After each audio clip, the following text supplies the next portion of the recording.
¿Pueden ver mi pantalla?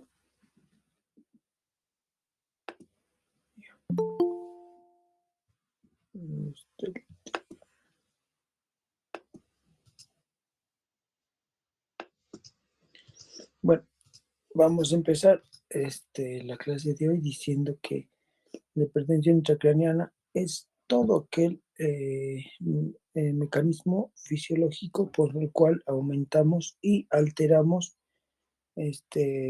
lo que tenemos en la cabeza, que es el cerebro o la masa encefálica, la sangre y el líquido. Esos tres componentes, según la doctrina de Monroe y Kelly, van a alterarse en el cráneo o van a cambiar cuando tengamos hipertensión intracraneana.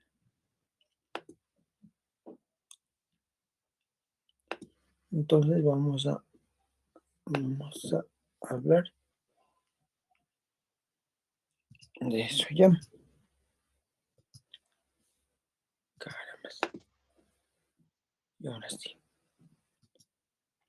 El síndrome de hipertensión intracraneana se caracteriza por el aumento de la presión intracraneana o la PIC por encima de límites normales, la cual conlleva varios signos y síntomas que sufre el paciente, la cual, si no se abordan a tiempo, puede llegar a un desenlace fatal como muerte. A esto podemos acotar lo siguiente: la presión intracraneana elevada, más de 20 milímetros de mercurio en 5 minutos, ¿qué significa? Muerte cerebral progresiva, hasta llegar a la muerte cerebral masiva. Ya, entonces eso tomen en cuenta cuando vean monitores de PIC o monitores de presión intracraneana. Tenemos que ir muy de cerca en ese aspecto. Constituyen un buen ejemplo los mecanismos supratentoriales, subtentoriales y metabólicos que causan las alteraciones de conciencia.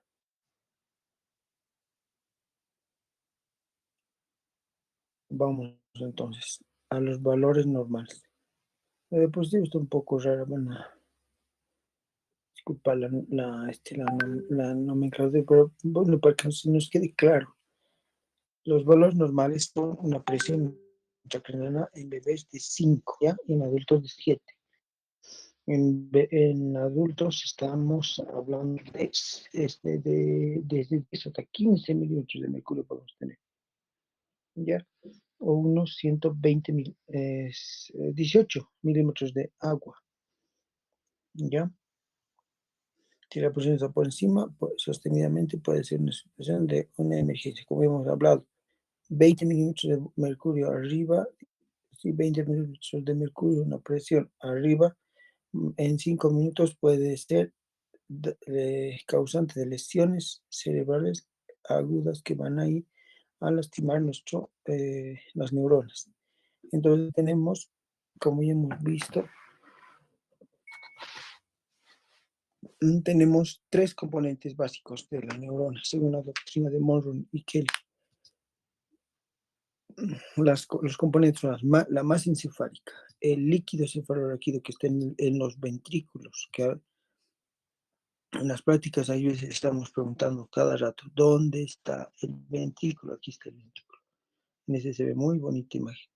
Y también vean la sangre de las arterias cerebrales, de las arterias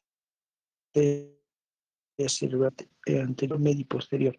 Sangre versus masa versus líquido cefalorraquídeo. Entonces, todo está en un equilibrio perfecto, ¿ya? Un equilibrio perfecto que nos va a mostrar la doctrina de Monroe y Kelly, y por la cual vamos a ir cambiando y vamos a ir manejando manejando la presión intracraneana. ¿Ya? Por ejemplo, si se extiende la masa, por ejemplo, en un tumor cerebral que va a empezar en el lóbulo frontal, y vamos a tener un aumento de la masa cerebral, que vamos a tener como desenlace que primero va a disminuir el líquido cefalorraquídeo.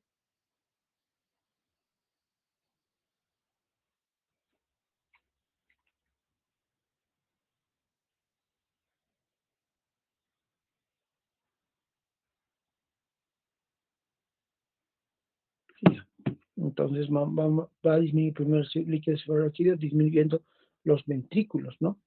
Y posteriormente, si es que la presión se mantiene sostenida, vamos a tener una alteración a nivel de lo que va a ser los vasos, disminuyendo por consiguiente lo que es la presión de perfusión cerebral, ¿verdad?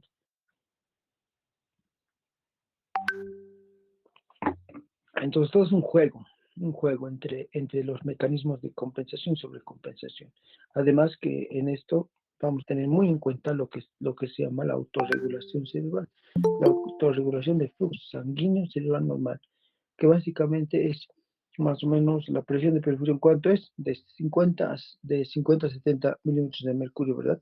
Entonces eso va a ir disminuyendo. Si disminuye mucho ya no vamos a tener presión de perfusión, por lo cual el sistema de autorregulación va a frenar eh, la disminución del líquido, causando, causando una vasoconstricción, el cual va a mandar rápidamente sangre al tejido cerebral, pero al alterarse este mecanismo, nosotros lo que vamos a tener es disminución de perfusión cerebral y por lo tanto hipoxia cerebral. Y si vamos a tener hipoxia, vamos a tener un evento isquémico y la isquemia cerebral neuronal va a aumentar el edema cerebral, o sea, va a aumentar la masa del cerebro y por consiguiente vamos a tener más presión intracraneal, ¿ya? Entonces, cuando hablamos de lesiones ocupativas, estamos hablando de eso, lesiones que van a estar en la masa encefálica. También podemos tener bloqueo de la circulación del líquido cefalorraquídeo, como en las pláticas estamos viendo. Las hidrocefalias están causando esto. Y las hidrocefalias nos van a causar un aumento del líquido cefalorraquídeo. Y ese aumento del líquido, el aumento del líquido cefalorraquídeo va a causar dilatación de nuestros ventrículos o de los espacios ventriculares. Por consiguiente, vamos a comprimir la masa. Al comprimir la masa vamos a tener, este, al comprimir la masa vamos a tener, al comprimir la masa, lo que vamos a tener por consiguiente va a ser la disminución de la perfusión cerebral y eso nos va a traer como consecuencia la disminución del líquido y vamos a tener como consiguiente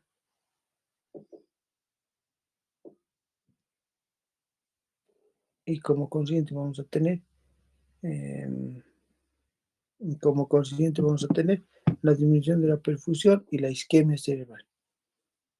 ¿Ya? Aquí en el dibujo podemos ver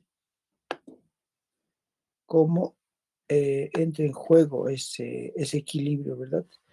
Cuando aumenta la masa cerebral, vamos a tener que el fluido espinal va a disminuir, como en este caso. Aquí estamos teniendo el cerebro, la masa tumoral, y vamos a ver cómo el líquido cefalorraquídeo va a ir disminuyendo. ¿Ven? El volumen arterial y venoso son mecanismos de compensación, pero que van a estar después o que van a estar posteriormente a la salida del líquido. ¿Entienden? Entonces, cuando la masa tumoral aumenta o la isquemia cerebral aumenta, entonces vamos a tener menos flujo sanguíneo cerebral y también vamos a tener disminución de la volemia con disminución de la, de la, del volumen venoso, ¿ya? Si se rompe todo este sistema, vamos a tener alteración de la arteriolar y por consiguiente vamos a tener una autorregulación que nos va a llevar a la isquemia cerebral masiva y esto nos va a llevar a la muerte cerebral, ¿ya? Entonces, eso es la ley de Monroe-Kelly, muy importante, ¿ya? El sistema de autorregulación es igual que la presión arterial, funciona más o menos desde 90 milímetros de mercurio hasta los 150 milímetros de mercurio. Entonces va a ir regulando tanto áreas hipoperfundidas y áreas perfundidas y las va a ir volviendo simétricas o las va volviendo regulares, ¿ya? Ese es el sistema de autorregulación. ¿Para qué sirve este sistema? Si se altera y tenemos una presión más allá de los 160, entonces vamos a tener alteración y el sistema de la autorregulación ya no va a funcionar. Por consiguiente, vamos a tener eventos cerebrovasculares o en el caso de que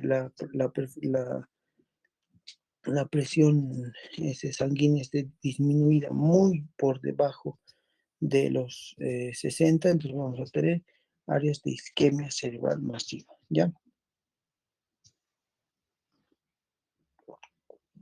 Entonces, sigamos. Aquí, por ejemplo, estamos viendo en la foto cómo están los ventrículos laterales, cómo está el plexo coroideo en la parte interna de los ventrículos y el asta temporal, porque el ventrículo tiene asta frontal, asta occipital y asta temporal, ¿ya? Eso es de arriba abajo. Ahora del lado o en sentido sagital lo vamos a ver esto, como ventrículo lateral. Vamos a tener su conexión, que aquí está, por ejemplo, el agujero de Monro, aquí se ve el tercer ventrículo, aquí se ven todos los límites del tercer ventrículo, el agujero de Silvio que está por aquí y el cuarto ventrículo que viene en esta parte. Todo esto ustedes ya saben que con el sistema de Luzca y, eh, perdón, por los agujeros de Luzca y Magendie van al espacio subaracnoideo, más que todo el contrafuerte que estamos viendo aquí, que se denomina cisterna magna. Posteriormente, el fluido cerebroespinal va a dar un giro y va a ir subiendo por estas áreas hasta llegar a a las unidades de Poccioni, donde se reabsorben, o también las velocidades de Virchow, que están a nivel de la región nasal. ¿Para qué nos sirve esto? Nos sirve para recoger el líquido cefalorraquídeo. Ustedes ya saben que producimos más o menos unos 500 ml de líquido cefalorraquídeo, de los cuales 150 aproximadamente están en los ventrículos presentes, pero 500 están cambiando constantemente, ¿ya? ¿Qué vamos a tener? En lesiones cerebrales como en LOIX, como en traumatismo craneoencefálico, como en enfermedades metabólicas, hidrocefalia, a veces hemorrágicos, y un sinfín de enfermedades que pueden causar aumento de la masa cerebral, aumento del líquido cerebral, incluso aumento de la sangre, como por ejemplo en las malformaciones arteriovenosas. Vamos a tener vamos a tener una alteración de las leyes de Morkel. ¿Cuál va a ser la sintomatología? Y bueno, esto lo vamos a dividir en dos síndromes, ¿ya? Un síndrome de hipertensión intracraniana que está dado por acefalea, náuseas y vómitos y papiledema, que obviamente van a ser para un examen, ¿ya? Y el otro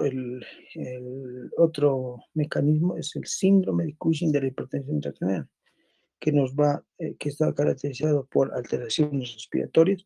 Ahí pueden poner respiración de Biot, respiración atáxica, etcétera. Segundo, o taquipnea también. Después vamos a ver lo que son o la respiración de Cushing, etcétera. Entonces, después vamos a ver las alteraciones vasculares, las alteraciones vasculares como la bradicardia que vamos a estar presentando en el síndrome de Cushing. Y a esto se suma la hipertensión intracraneana, digo, la hipertensión arterial. ¿Por qué? Porque hay un bajo, una baja, eh, un bajo automatismo cardíaco secundario a una compresión de tallo cerebral. La compresión de tallo cerebral va a producir bradicardia. El cuerpo con los vasoreceptores va a producir un aumento de esta presión, intentando compensar con una hipertensión arterial elevada. Y como hay un bajo automatismo, también vamos a tener una alteración de la frecuencia respiratoria, ¿ya? Eso es básicamente lo que es el síndrome de Cushing y la tría de la hipertensión. Otra vez, cefalea, náuseas, vómitos y papiledema. Por favor, esas cosas son súper importantes y necesitan saber todo, necesitan saber como si fueran los pares craneales, ¿ya?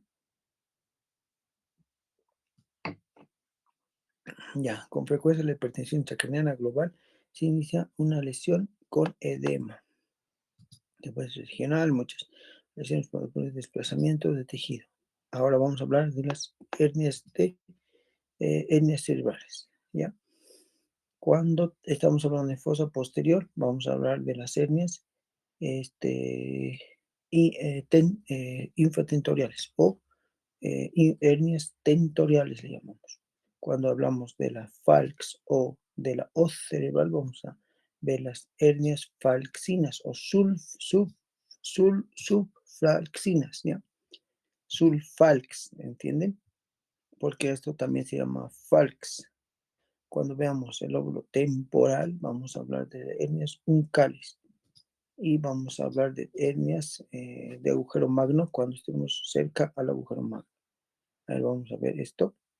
Edema cerebral es el aumento de agua en el encéfalo, exacto. No afecta de manera directa a la actividad neural, sin embargo, el efecto de masa puede producir herniaciones que pueden ser mortales. Entonces, vamos a hablar primero de los edemas. El edema vasogénico, que generalmente es cuando la barrera hematoencefálica se altera, alterando la permeabilidad vascular. Y vamos a tener como resultado una producción de exudado. ¿Cuándo lo vemos? Lo vemos en lesiones tumorales. Por ejemplo, en los astrocitomas o en los gliomas de bajo, de alto grado, donde vamos a tener lesiones cerebrales que van a ir alterando la membrana hematoencefálica. Este dato es importante porque nos va a ayudar a también fijarnos, a también valorar y observar muy de cerca la forma del tumor. ¿Por qué? Porque si la barrera hematoencefálica está alterada, también podemos inyectar medios de contraste. Los medios de contraste van a ir directamente al tumor y van a delimitar todas las áreas tumorales, como hacemos con con las resonancias magnéticas nucleares para delimitar o para definir en un alto grado lo que son las lesiones tumorales. Ya, el edema vasogénico, entonces, es por la alteración de la barrera hematoencefálica que incrementa la permeabilidad vascular, que nos va a servir para esas cosas también, ¿ya? Como para delimitar tumores, etcétera, por los medios de contraste. En cuanto al edema vasogénico, ¿cómo se cura? ¿Cuál es la cura? La cura son los corticoides. Los edemas provocados por el cerebro, en general van a tener de, esa forma de, de edema en dedo de guante, ¿ya? El edema en dedo de guante lo caracterizamos cuando estamos hablando de una lesión que nos va a formar un edema que va a estar alrededor de los tumores. Aquí vamos a ver algunos ejemplos.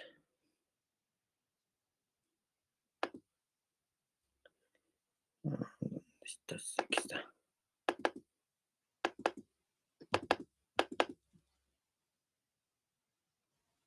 Ahí está. Tienen suerte, muchachos. Vamos a ver.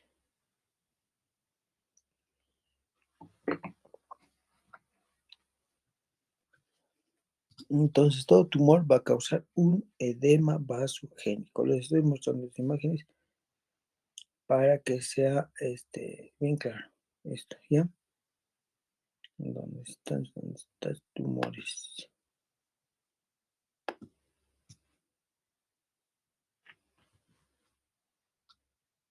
Eso es, por ejemplo, un schwannoma. Un tumorcito que está aquí. Pero no nos está ayudando mucho esto.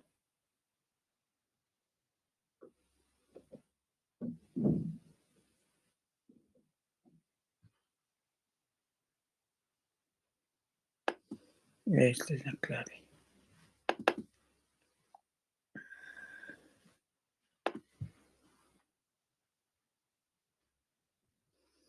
Aquí está. Entonces, esto es el edema vasogénico, ¿ya? Un astrocitoma quístico que está en esta región, que aparentemente también tiene un área necrótica porque los tumores, a pesar de ser tan inteligentes para vencer el sistema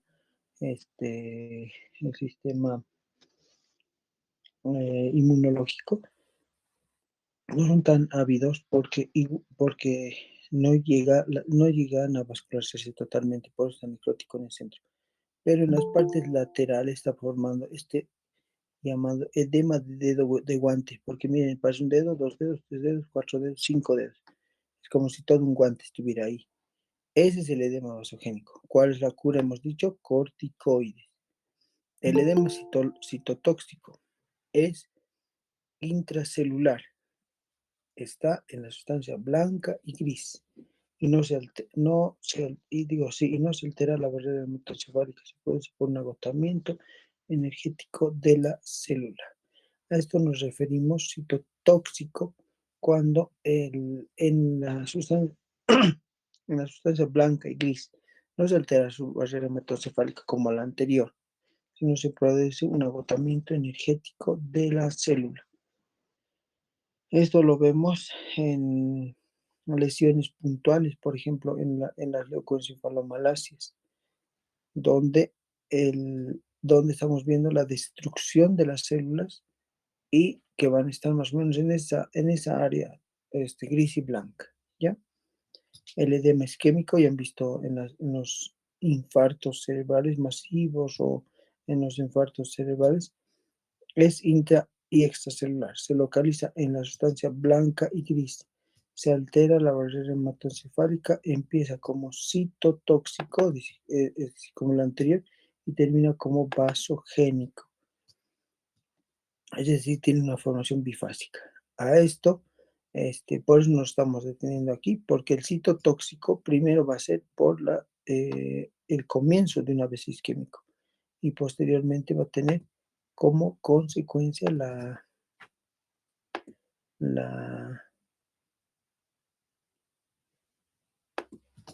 como consecuencia la isquemia, ¿ya? Entonces vamos a ver AVCs isquémicos como de este tipo. A estos le llamamos en primera parte alteraciones citotóxicas, por eso estamos mencionando como un edema particular, como un edema isquémico, ¿ya? Entonces esto, por ejemplo, tenemos que delimitarla. Podemos delimitar las partes anteriores como regiones de la arteria cerebral anterior y esas regiones como regiones de la arteria cerebral media. La arteria cerebral media, ustedes ya saben que tiene dos cabos. Uno es el cabo cortical y uno es el cabo temporal y el otro es el cabo frontal. Entonces, como los dos están alterados, por eso se altera tanto las dos regiones, tanto frontal y temporal, ¿ya? Por la arteria cerebral media es esta lesión, que está generando una retracción ventricular hacia el lado afectado, es el lado derecho, ¿ya? Entonces, eso es el edema isquémico, que está relacionado con el edema citotóxico porque es destrucción celular. Ahora vamos a hablar edema hidrocefálico, también llamado edema intersticial. El edema intersticial, ustedes ya saben, es una lesión que está caracterizada por aumento excesivo del líquido cefalorraquídeo, que nos va a traer como consiguiente un edema al lado de la lesión, ¿ya? Por ejemplo, en estos casos, vamos a ver este casito. Sí, este caso vamos a ver, donde tenemos dos ventrículos laterales dilatados, pero que va a haber este halo negruzco alrededor de las astas y frontales y occipitales. ¿Qué característica tiene? tiene la característica de estar al lado, pegado. Por eso le llamamos edema de rebosamiento también, porque el líquido que está en el ventrículo sale entre las neuronas, porque ya no puede salir por ninguna parte, entonces sale al tejido cerebral, llamándose edema intersticial o hidrocefálico, ¿ya? Y el edema osmótico es intra o extracelular, se localiza en la sustancia blanca y gris y no altera la barrera hematocefálica. Se produce por hiperosmolaridad plasmática. Esto, por ejemplo, lo vemos en algunos casos donde hemos disminuido tanto la hipoosmolaridad plasmática que vamos a ver ventrículos pequeños y edema cerebral al lado de los ventrículos, ¿ya? Ahora vamos a hablar de las hernias. Las hernias son un desplazamiento de tejido cerebral de un lado a otro, ¿ya? Vamos a hablar hernia sulfaxina cuando la herniación sea debajo de la hoz cerebral, ¿ya? Debajo de la hoz cerebral, como en este caso. Esta es la hoz cerebral y vamos a ver la herniación a un lado. Segundo, vamos a ver herniaciones uncales, como en este caso, cuando el uncus del temporal está apretando el tallo cerebral. Vamos a ver herniaciones amigdalinas o del agujero magno, cuando el lóbulo nódulo flocular va a salir por el agujero magno, o las amígdalas también cerebelosas, que también ese es su otro denominativo, pueden salir. Pueden haber hernias ascendentes también cuando la fosa occipital esté incrementada de presión, por ejemplo, en tumores de fosa posterior, y estas van a subir. Entonces, esas se llaman hernias ascendentes, ¿ya? Que pueden existir. ¿Y por qué estructura van a ser? Por el tentorio, que van a subir hacia arriba. También pueden existir otras hernias, como estas que estamos viendo, tentoriales, cuando van a subir o bajar el tentorio, independientemente de dónde esté la masa alterada. Por ejemplo, si está en núcleos de la base, hacia abajo, si está en fosa posterior, hacia arriba, como las hernias ascendentes, ¿ya? Aquí tenemos hernias de cíngulo, que está refiriéndose a todo lo que es las hernias sulfaxinas, porque aquí recuérdense que está el anillo del cíngulo, ¿ya?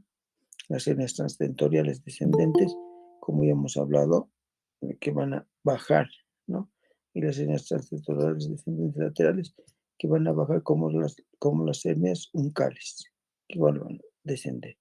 Las herniaciones transtentoriales ascendentes, como cuando hay tumores en fosa posterior, y esto va a generar que suba más bien por el tentorio, tejido cerebral, lesionando lo que va a ser el tallo cerebral, ¿ya? Y las hernias amigdalinas, que vamos a tener la herniación hacia abajo del lóbulo nódulo flocular hacia el agujero magno. Entonces, es bueno siempre ver cómo de inicio, ¿no? Lo que es la escala, coma de la escala de Glasgow, que ustedes ya lo pueden repasar en esa parte, donde vamos a tener 5 grados, ¿ya? Donde podemos ver el primer grado, un grado normal, de 14 a 13, el segundo grado, donde no hay déficits motores. En el tercer grado, donde está de 13 a 14, pero sí hay déficits motores. Y en el grado 4, de 2 a 7, donde está presente o ausente los defectos motores. Y el grado 5, donde vamos a tener lesiones motores o ausentes, etcétera. ¿Ya? Eso es bueno definir para intercambiar conceptos con otros doctores. El control del tratamiento médico de hipertensión intracraneana. ¿Cómo vamos ahora a abordar este caso de hipertensión intracraneana? Nosotros ya hemos visto, estamos viendo en las prácticas, ¿no?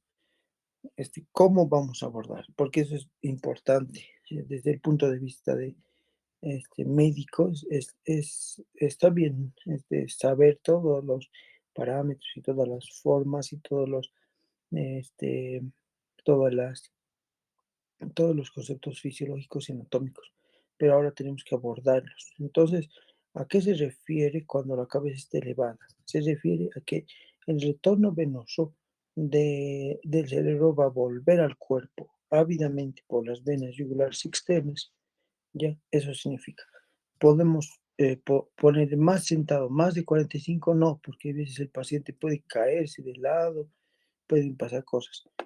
La cabecera a 30 grados es lo más óptimo que se puede realizar para un retorno venoso adecuado, ¿ya? También podemos controlar la fiebre porque necesitamos tener una más bien menor cantidad de fiebre para provocar lo que llamamos la hipotermia médica o terapéutica, ¿ya? Con temperaturas menores de 36, llegando hasta 34, podemos disminuir el metabolismo del cerebro. Y si disminuimos el metabolismo del cerebro, podemos tener teóricamente mejor evolución para un paciente que está con un daño cerebral que requiere una atención inmediata, ¿ya? Esto nos referimos porque en las hipotermias también podemos tener paros cardíacos súbitos. También podemos tener isquemias de los tejidos externos, por ejemplo, las piernas, los dedos, podemos sufrir quemaduras por frío. Eso siempre hay que tener cuidado, siempre priorizando, ¿no? La atención médica eh, integral. ¿Ya? A esto podemos agregar también la hiperventilación, que es importante.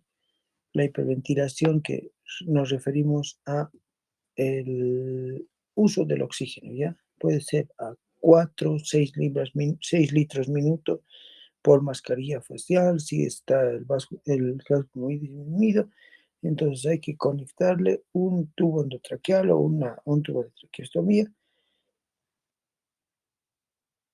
que ese manejo deberían saberlo todos los médicos. ¿Por qué? Porque podrían salvar muchas más vidas, ¿ya? En cuanto al control del esfuerzo respiratorio y todo esto, está hablando también de disminuir el metabolismo. Entonces, ¿cómo vamos a mejorar? Hiperventilar. Control de la presión arterial sistémica. Esto es bien delicado. Podemos disminuir la presión arterial desde 160 hasta límites normales, pero no sabemos si el sistema de autorregulación del paciente, el sistema de autorregulación, ya hemos hablado, que puede estar desde los 90 a 150 milímetros de mercurio, pero de pacientes hipertensos puede estar el sistema de autorregulación más elevado. Ejemplo, un paciente que esté acostumbrado a 140, 150, puede la autorregulación estar en torno a eso. Y si disminuimos rápidamente su presión arterial, es decir, más de 30, más de 20 milímetros de mercurio, muy bruscamente, entonces vamos a tener procesos isquémicos. ¿Por qué? Porque el sistema no está perfundiéndose adecuadamente, porque su sistema de autorregulación está diseñado, está acostumbrado a estar en presiones elevadas, en presiones elevadas, ¿ya? Entonces hay que tener un poco de cuidado en esto también, más que todo en los AVCs hemorrágicos y en los aneurismas. El dolor sí o sí tiene que calmarse. Una solución de Ringer normal más unos 300 miligramos de tramadol va a ayudar al dolor y vamos a tener una molestia menos. Y si no hay dolor, vamos a tener un cerebro que metabólicamente esté más relajado, ¿no?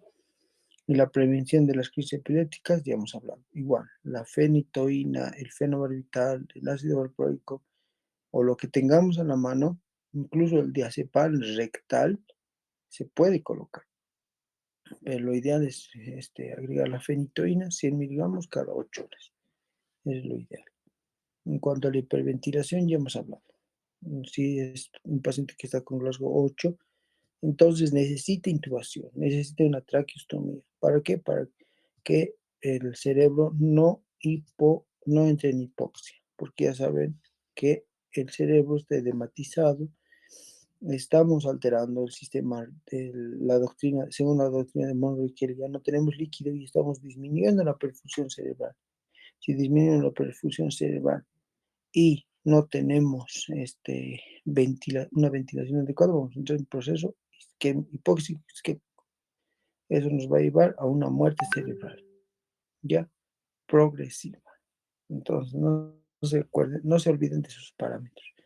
El tratamiento hiperosmolar. Bueno, este tratamiento quería hablar aquí con ustedes. El tratamiento hiperosmolar básicamente es agarrar una solución fisiológica y convertirla en una solución de lo que estamos viendo, ¿no? Al 0,9%, ¿no ves? De sodio, nosotros lo vamos a convertir en 3% de sodio. ¿Cómo se consigue eso?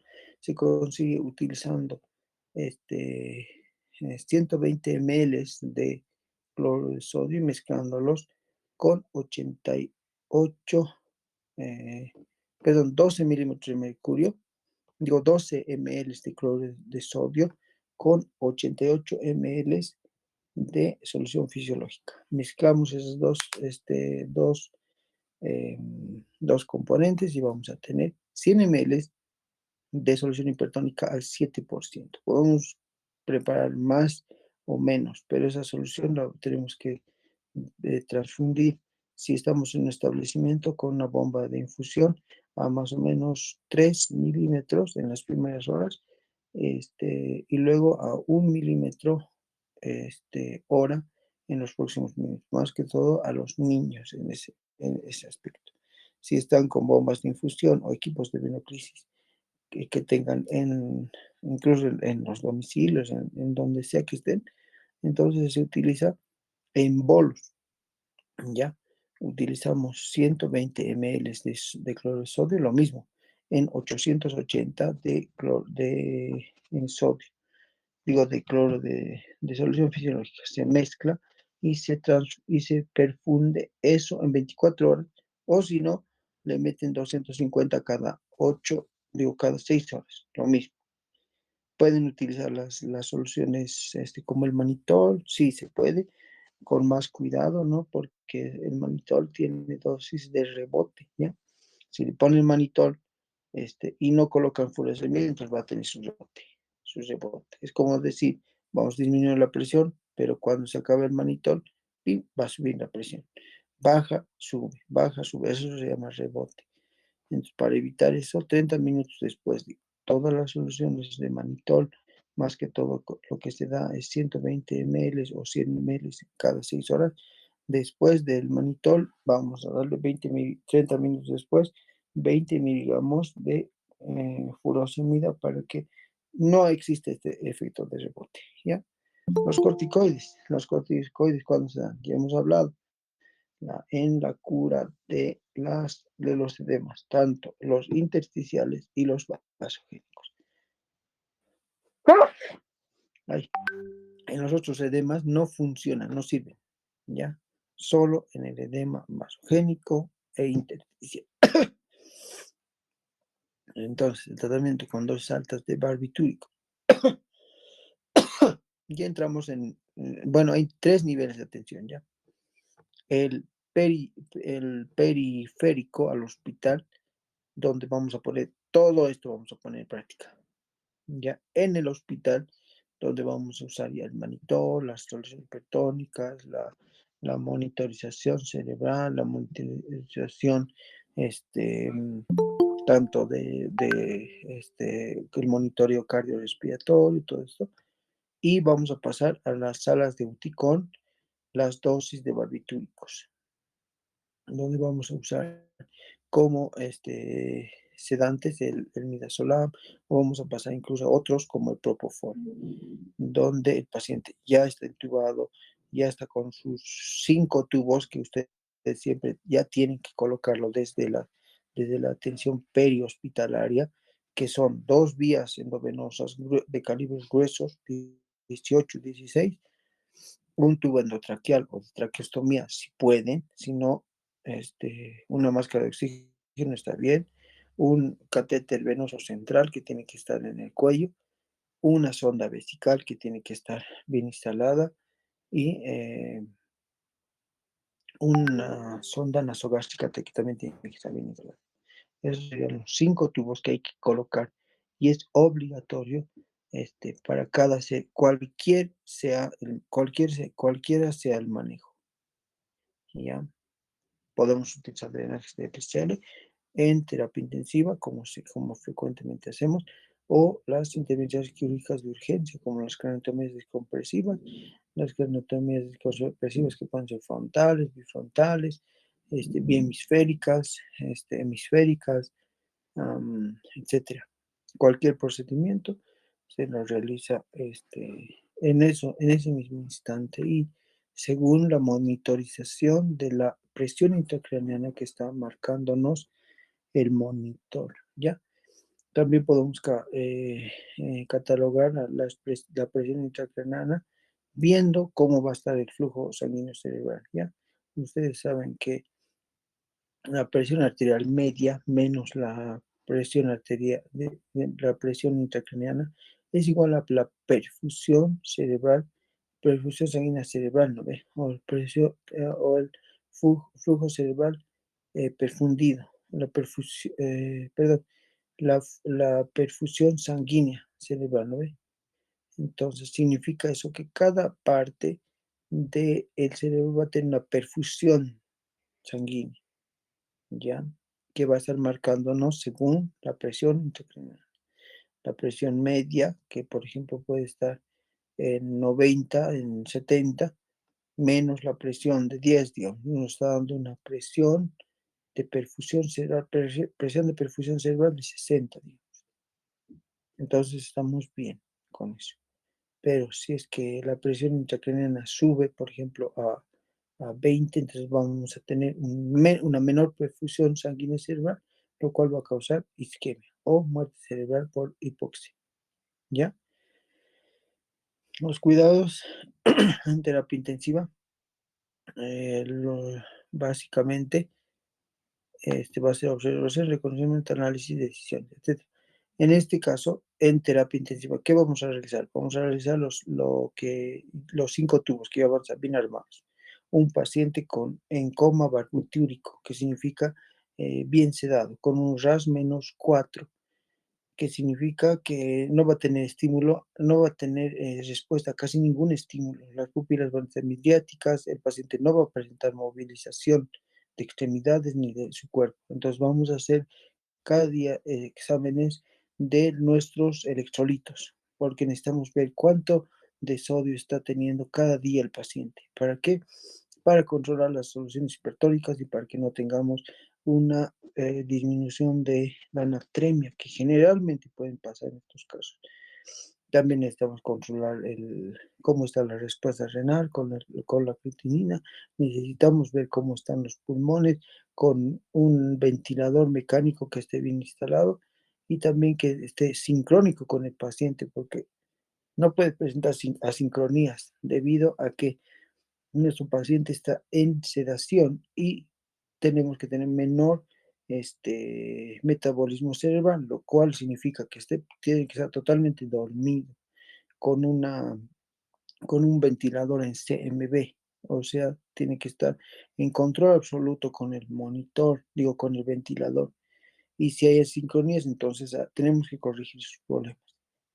También necesitamos ver muy de cerca la presión arterial media, como ustedes ya saben, por la presión de perfusión cerebral. El sistema digestivo podemos controlarlo con la sonda nasogástrica, viendo si hay retención de fluido en el estómago o si no lo hay. Igual el paciente tiene que estar a 30 grados, lo cual incluso beneficia la deglución por la sonda nasogástrica, porque también tenemos que darle alimentación, ya sea parenteral o por sonda nasogástrica a nuestro paciente. Y en cuanto al sistema urinario, tenemos que ir controlando todo lo que son los ingresos y egresos de todos los días.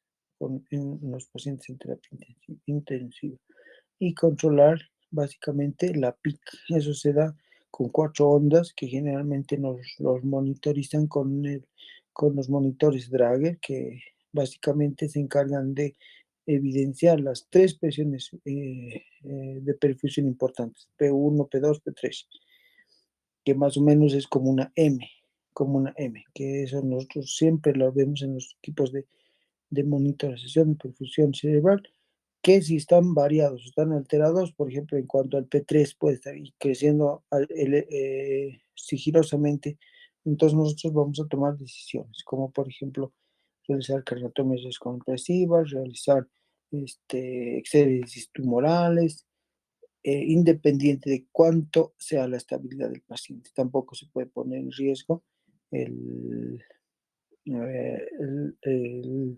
tampoco podemos poner en riesgo la estabilidad hemodinámica del paciente. Y estas son las técnicas de vigilancia más relevantes, ya que nos van a dar la presión intracraneana en terapia, por si acaso. Tenemos el tornillo para que nos muestra la presión intracraneana, que básicamente va a ser eh, el tornillo de control de presión intracraneana. También vemos el drenaje intraventricular, que nos puede dar las presiones en la parte central del ventrículo, y ya sabemos que la presión incluso se altera en el asta anterior, en el asta posterior, en el asta temporal, no son iguales las presiones. Otro que le colocamos también es en el parénquima cerebral y en el espacio epidural. Toditos nos marcan la presión, tanto el subdural o de tornillo, que los instalamos en general en el hospital, se hace un trépano y se coloca su tornito, o en los servicios de terapia intensiva también realizamos. ¿Para qué nos sirven? Para monitorizar la presión intracraneana, para poder evidenciar si están alterados, como estábamos hablando anteriormente en nuestros monitores, ¿ya? El electroencefalograma descarta la isquemia cerebral, vigila la producción del daño, muestra una actividad epileptógena, revela alteraciones cerebrales producidas por fármacos, establece el pronóstico de coma, confirma el diagnóstico de muerte. Más que todo lo utilizamos cuando estamos cerca de las epilepsias, cerca de un daño que está causando, que pueda causar epilepsia. ¿Por qué puede detectar isquemias? ¿Y por qué es el diagnóstico de muerte encefálica? Porque en ausencia de ondas electroencefalográficas vamos a tener o isquemias o muerte cerebral. Muchas veces hay asincronía generalizada o hay actividad dismórfica, actividad epileptógena. Entonces nos va a acercar a nuestros diagnósticos posibles, ¿ya? Para eso sirve el electroencefalograma. Y los estudios de ultrasonografía son muy importantes y están muy de moda en estos tiempos. Básicamente se encargan de realizarse al lado de la cama, de ser estudios objetivos, y de ser estudios veloces, rápidos, en tiempo real, que nos permiten tanto verificar la irrigación del cerebro, tanto verificar la producción de hidrocefalias, y lo más importante es verificar la vaina, el nervio óptico, que es básicamente la relación entre lo que va a ser la mácula hacia el nervio óptico, que más o menos vamos a darle unos 3 milímetros. Y de los 3 milímetros vamos a medir una anchura de la vaina del nervio óptico, porque ya sabemos que el sistema reticular no está en esa área, lo cual significa, que va a distenderse o dilatarse nuestro sistema ventricular, digo, nuestro nervio óptico va a dilatarse cuando este esté sensible a los cambios de presión intracraneana. Cuando tengamos hipertensión intracraneana, se va a prolongar en tamaño. Lo normal en pacientes es de 6 milímetros de la vaina del nervio óptico, ¿ya? Eso nos marca una presión de más o menos a 15 milímetros de mercurio. Menos mejor. En bebés es menos de 5. Y en adultos es 6 milímetros, ¿ya? Pero hay veces vemos de 8, de 10, que nos marcan más o menos una presión muy elevada, más o menos de 20 milímetros de mercurio, lo cual sí o sí es súper peligroso y con tendencia a muerte en pacientes. Listo, gracias. Una cosa más quería acotar esto. Quería acotar que los signos tomográficos de presión intracraneana elevada van a estar cercanos a ser correctos, ¿ya? Cercanos a ser correctos, porque no vamos a poder definir hipertensión intracraneana desde el punto de vista tomográfico. Se puede ver algunos datos que anuncien o que marquen, un ratito que hay en ese perro. No sé quién está poniendo del grupo un perro, no sé. Pongan en silencio sus micrófonos, muchachos. Estamos escuchando un perro, no sé de quién. Me distrae. Ya, súper. Entonces, en la tomografía no vamos a poder evidenciar a la perfección la hipertensión intracraneana, pero sí nos da algunos datos que nos pueden acercar al diagnóstico. Por ejemplo, en las hidrocefalias vamos a tener una disminución de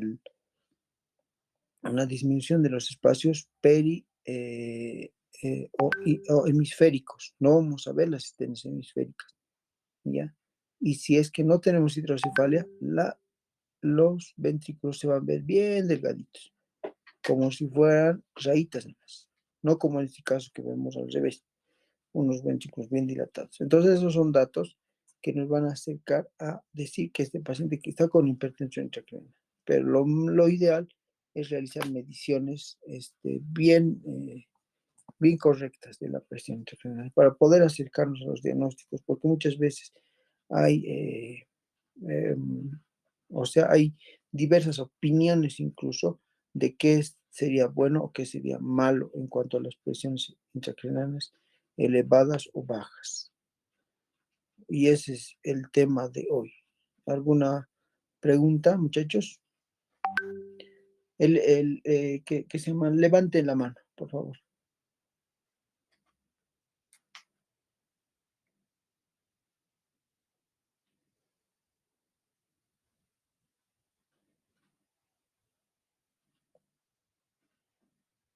Ese es un tema bastante árido, ¿ya? Es un tema bastante árido, bastante comprensión fisiológica y anatómica necesita. Entonces ustedes tienen que estar muy acusados con anatomía, fisiología, para entender bien estos temas de hipertensión intracraneana, que son básicos, ¿ya? Básicos para el pregrado, básicos para el internado. Siempre los preguntamos a los internos, ¿ya?